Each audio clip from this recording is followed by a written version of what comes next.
Mr. Gadget, Troopist, of course, Star TV, Metro FM, ne channels of the streaming live, Logon TV, Kogata, ne Kasav Kanyama, or in Kola video. Channels is start 3 in 1 day, one TV to one radio to. So no Yanjagala Kwanga, Posa Kuriskan. Ola Mugambachi. Sabo was the Kuatulaba. Kuchanos are fena out ku TV and now to release. Ropinga was in Yanjagala, or Star FM, I mean Star TV. Star TV. Star TV. And Kola video. Ne Metro FM, yeah. Yeah. Nimsanyifu kubira nawe rero. So njaga tubuze tutandikira Gracecan. Oyagala. Wenjagala. Ojadi mu Kitonsa events. Oba wata ofuna di endorsement ya Kitonsa. Makagulinga gumu. Endorsement eno ngejja yagirako bukwakulizo ki? Tewali, it was just omuntu nga bananyimira omuntu nga yimba bulungi na. So because before nga tunajja ku kibali ki trending Gracecan yakamala mu business emyaka emeka. Like after before the new goes there, life in the new goes ne kakati wetutuse. Anze natandikira mu new goes mkwanda. New goes before the new goes waito yimba ko.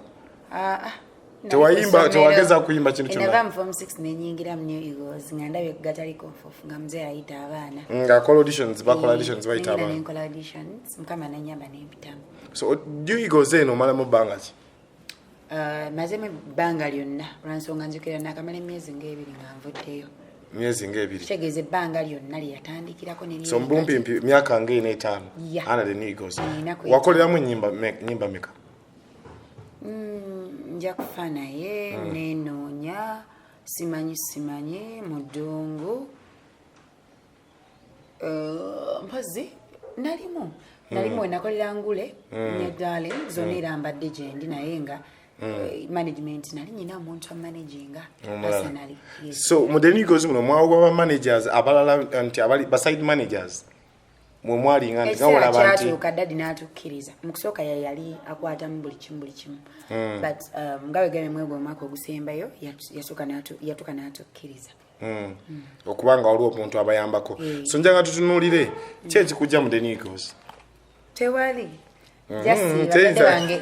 tewali nnyo esi nalabanga already nga omanyi omwana bwakulaye nogamba kati nkuzeemwe kangene mpambaneko ebweru omwana akeera kumaca nava abazadde be nagaa kangende ebweru mpambanemu ndabe ensi eri etyayo how is life outside spoon feeding ngati kubanga buli kimu ddadi yali akitwera ku source ne mami Irene ate nga bwai naye kangene ngezise kasa bazadde bange webali babiganye ngotamze njaga tutunuulire ngoli under the new goes omanyi abantu mukola business zinjawo n'ebintu ebyenjawulo life after the new goes ne life gyotambula yamu kati era yali esinga okuba ennungi zonna nnungi.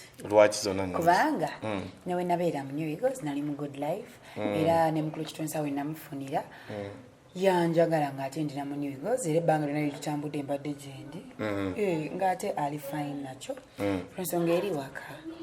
Njaga tutunuulire Kitonsa ojotya mu Kitonsa events nga the new goes tugitadde katujja tuzize mu Kitonsa events ojotya contract basis friendly basis kijja kitya?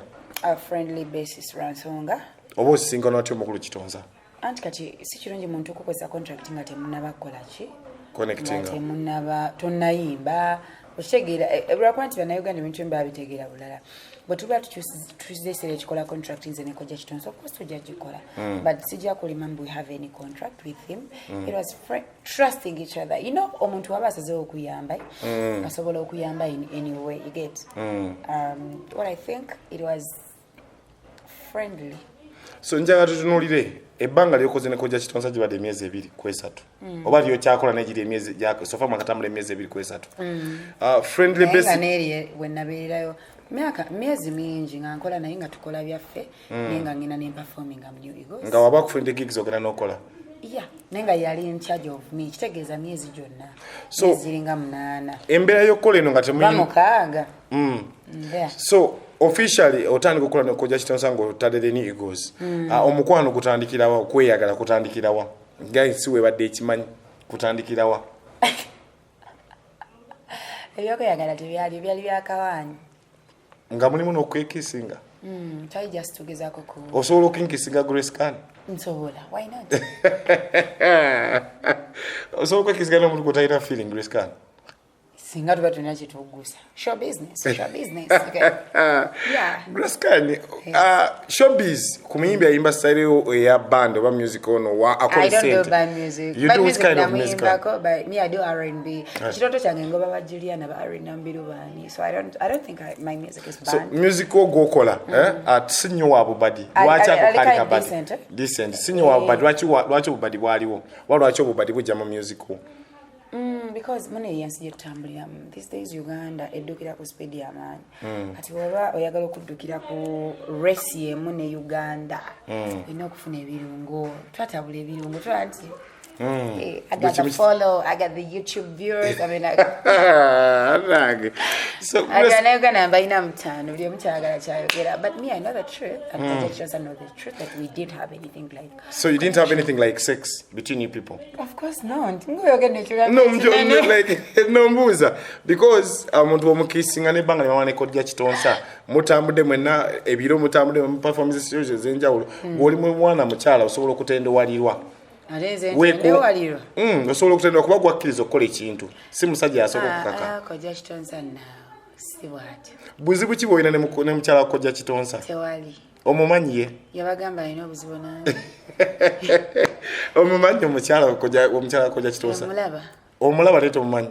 Singa connectinga nnyo na Kojja. Ye tetulina nnyo channel though simina ko buzibu. Emabega ku interviews ozookola walaga you in love with Kojja Kitonsa and you love him. Which kind of love you are Ayogedde? But I told you it was show business. We were trying to pass something. You get. Chemuyisawo kyakomyewa oba kyakomawa. Kyaguka era nensaba netondera abafanzi wange bali nga bagamba bambi obosanga tibyali Grace yatufooling. No, I didn't fool you namwe mwaite mwagala mbereri wagulu. Let's forget that. That's for old mwaka mkadde mwaka mpya. Mubanga lyoyimbidde in how many years ngoyimba? Inze. Nyimbidde kuva New Year's yatandika balabala mwawo. So oli myaka 5-6.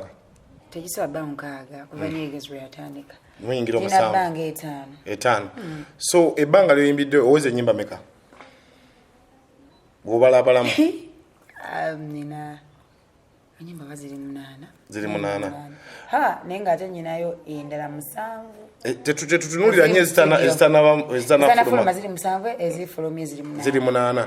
Mu the New Eagles omwo yajja ekolera abantu abenjawulo betina bamukolera ekivulu gwe tewakolerwa kivulu lwaki?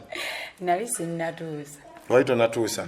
Ebbanga lyokoledde kati tonakola kivulu osubira akabadi kokoze lwaki tokakoze nga tulina ekivulu maaso eyo? Ina concert naye era saaga kusakola akabadi mbu nagakola mbu concert no just concert ezerwa kuba nti nyine enyimba ennungi abantu bampagidde abantu banjagadde oba nabo abavumiye aba social media nabo nyini banjagala because they like my voice buli mwana gwe wakoze boti wanyiziza ne ate njagala eddoboozi lyo lwaki abantu bange sibategekera mu ka concert. So ka concert okategeseewa era ddi?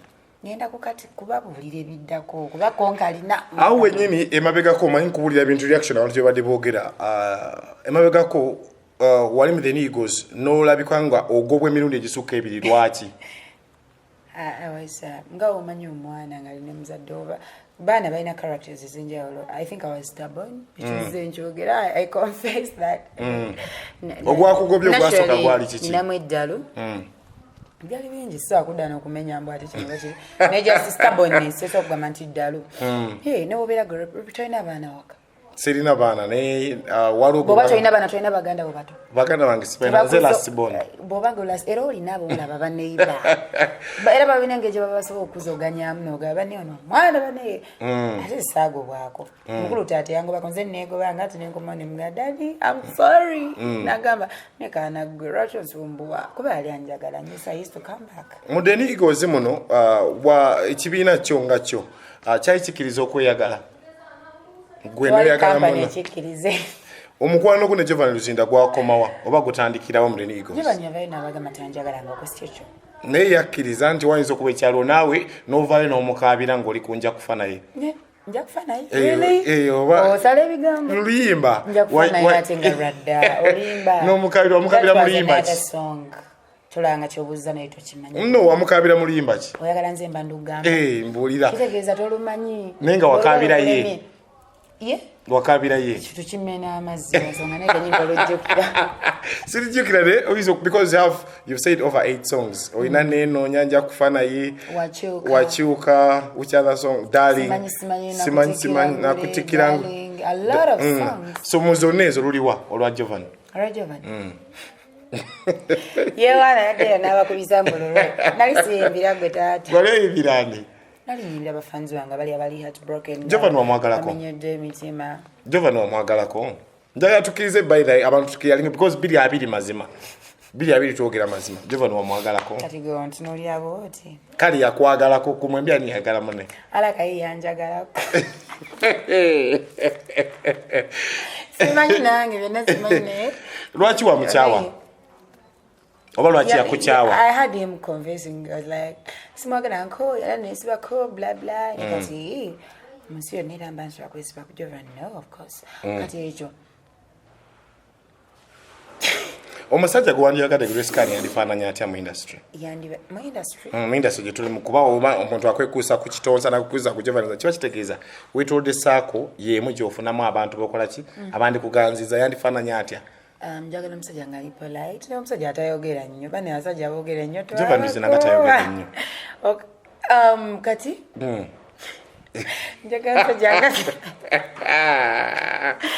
omusajja nga tayogera nnyo nga mukwata mpola ng'ali decent kuba kati nze olaba nze ndi muyimbi I do this I do that so abanjaji nga babeera bangi naye kati njagala omusajja ng'ali nga ategeera nnyo ngali understanding handsome of course dating abasajja babi no yeah maybe ngali God fearing ate ng'ayagala abantu oyinayo omwana? No. Osuubira kuzaala ddi? Bwe ndifuna omuntu gwe ndibalaga nga mutuufu. Nga mutuufu. Omutuufu oyo ayinza kujja ddi? Simanyi Katonda yamanyi. Grace njagala tutunuulire future ya music embeera gy'otambule n'obulagendo engeri gy'otambudde ogiraba otya music ye Uganda? Music ya Uganda yo wakulemeranga abantu b'Uganda bakibuli. Nabavugana ndongo n'obavugana endongo n'obavuga nyina obavuga omwaka guno ogulaba bwe gugaana. Ngodawa. Nagenda ekyannamukaaka. Bakuzaala ekyannamukaaka? Gye wakuzaala gye bakuziika? Bazaala ekyannamukaaka gye banziika. So njagala tutunule Grace Khan abawagizi bo batunulidde omuwala alina eddoboozi omuwala ali talented alabika ng'ava ku mulamwa golowooza lwaki bagamba ovudde ku mulamwa? Anti bakkiririza mu bye nabagamba mu kusooka naye as I told them my fans njagala mbasomeseyo akantu kamu ne bano babimanyi ba present and it's show business it's life I mean tiwano kanabayimbi abazungu babikola get oyina kugattagatta ng'oyisaawo bafaanyi bayongere okuwagira bateekemu amaanyi tukube endongo tutulire nnyo music tuve ku ebyo nshegera at the end of the day tusobola kustopinga abantu kwogera bye bagala kwogera get nze nzizeyo nvuddeyo nkubuulidde amazima. We didn't have anything. We just try to gezaako okupika tupika okayimba kangule darling. Wokera ku makya n'owoba omukisa nga waliwo enzigi bbiri nga waliwo olwa Jovan Luzinda n'olwa Kojja Kitonsa kukwagala ku bombi oyinza kutwala ani? Anti kati Kojja Kitonsa manager wange ate Jovan Luzinda muyimbi munnange. Kati bonna sinagwe. So ng'oweddwa olukisa nti wano waliwo ebisone oyingira awo ku nzigi bbiri olonda luliwa? Anti otegedde bonna sinagwentwala. Abasajja baliyo bangi mu future nga maze kuba endongo they're going to look for me. I mean, I'm a star. I don't have to look for men. They have to look for me. Yes, look at me. You're looking well, you're looking fine. I'm saying you're looking well, you're looking fine. Then people will look for us. So njagala tunule buzibu ki bw'osanze mu music so ffe ebbanga lyobaddewo gwe ng'omuyimbi? Nze sina buzibu nali nsanze mu music obuzibu bwe ninga bwe nsanze nsanze jjo juzi ate nga nabwo butonotono bulinga ba mirundi ebiri rejection okuva mu ba DJs n'ekintu ekirala okugamba mbu mwemuyimba bandi simamubeere eno simanyi eri kololo tukubayo bino. That is my biggest problem. It is my biggest worry ogamba nti what does it mean by someone mbonayimba bandi simanayimba bino kayimba kange singa kakerenja nikakuba nekabeera kakabi tebakanoonye of course ogenda kanoonya wekka DJ something DJ byonna byoyagala okweyita you're going to look for my song. So just remember na Uganda, this is all Ugandan music. This is 2020, let's go for it. ekyo kimbotheringa kuba kiri ku music. I think kiri kuba n'abantu ba social media. You are abusing me. Sikumanyi. Simanyi gy'osula mu kazigo ko nange nsula mu kange. Sirina okitegere? Sina your problem. Like, I don't have any problem with you because I like you as my fan. Oli fani wange nkwagala nnyo. Why abuse me? Of course, you get these people. You come out and noyogera ku nnyindo y'omuntu. Good idea nnyindo simanya bichi. You make a nnyindo a point. Why make a nnyindo y'omuntu a point? No, that is not good. The other thing, gamba nti omuntu mubi. You people mutugamba ebintu sometimes netuguma netubanga bituluma.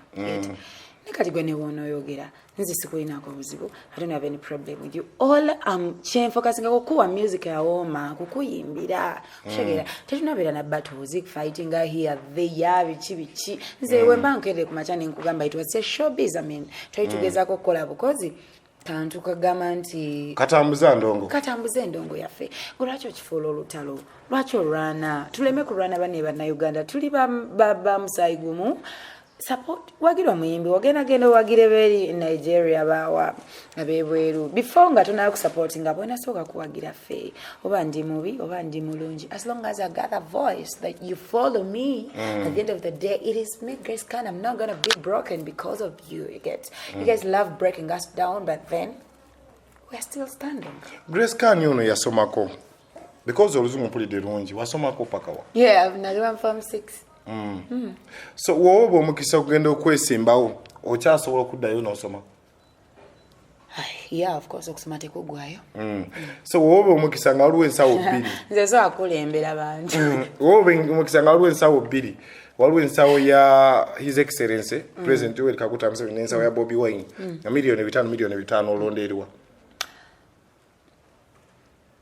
Nze nkulidde ku mulembe gwa Muzeeyi Museveni. Yes, era gwe manyi. Kale gwe mbadde manyi, mbadde sifunangayo nkyukakyuka. But then, nenkyukakyuka bwebeze, ngeri gye siri mu nnabu yabufuzi. Nze munnaye anfuga gwe ngenda naye. So tolina nsawo gy'otwala? Ozeesonyiwa bwesonyi? Nange. Ajja gwe ngenda naye. Siri mu nnabu yabufuzi ndi muyimbi. So, Grace Khan, ki kyewali olabye mu industry ky'ogamba nti kyetaaga okukyusa? Mu music industry ky'ogamba nti singa olina obuyinza kyandikyuse? Bandidde ebintu bya politics ebyo.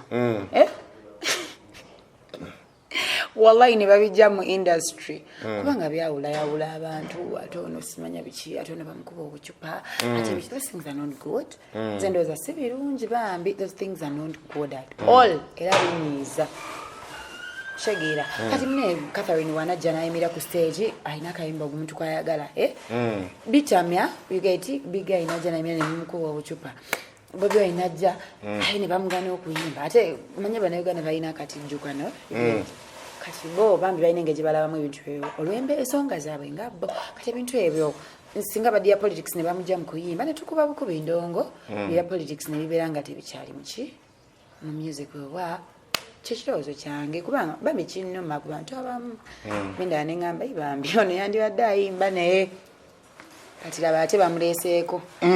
So Grace Khan obubadi bubaddewo ne butambula music ono atambula so olowooza oyita bubi naawe isi bubadde obutambudde nga bw'ogambye kabadde so olowooza otereezezza otyo erinnya lyo eri abawagizi bo abakwesunga n'abadde bakwagala musical nga tebaagala bubadi 2 ngenda kusaba mbeetondere kyekisobola kuddamu kubaawo naye kyekyo nali noonya mu mmwe nali noonya obukambwe bwammwe obulungi bwammwe na buli kimu era abawagizi bange nsaba munsonyiwe nali ku kamera munsonyiwe buli yanyiiga naye abatanyiiga tugenderaawo abategeera akazanyo kano tugenderaawo. I love you my fans. So okoze obubadi oli mukyalo omu ku bayimba emikolo n'embaga onyimba ez'emikolo n'embaga okwanjula n'ebisigadde nekiggwawo ekyo obalaga ddi omwami?